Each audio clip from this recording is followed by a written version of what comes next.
U.S. homeless shelters are struggling to accommodate the growing number of poor Americans. The face of the average tenant, though, has certainly been changing over the past few years.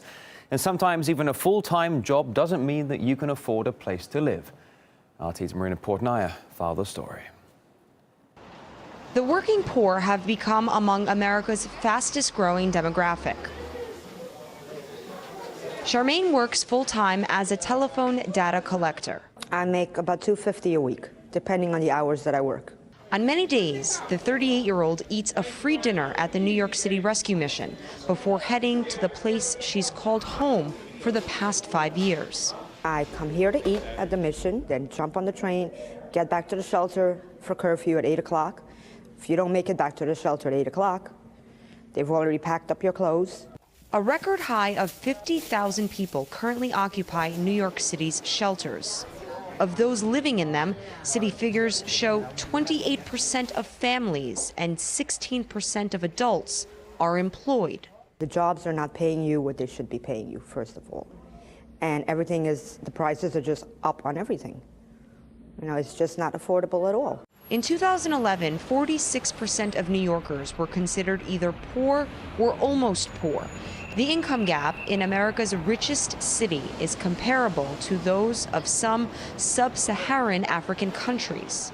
We see people coming somewhat maybe embarrassed, ashamed. They're hardworking. They hate to have to ask for a handout, but at the end of the day, if you can't put food on the table for your family, what are you going to do?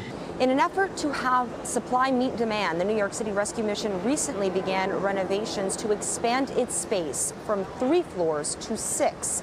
Next year, twice the amount of people will be fed and twice the amount of beds will be provided to the hungry and homeless, many of whom are working Americans. Former U.S. President Jimmy Carter has spent 3 decades promoting and building affordable homes. He says America's income inequality is causing members of today's middle class to resemble those who lived in poverty when he was in office in the late 70s. Compared to when I left the White House, the difference is twice as great as it was between the richest people and the poorest people. Charmaine was once a freelance makeup artist for Revlon and managed a cosmetic store. Life changed following the financial crisis of 2008 when she lost her job.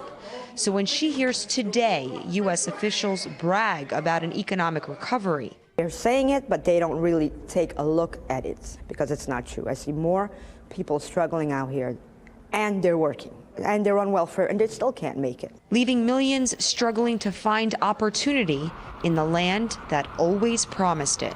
Marina Portnaya, RT, New York.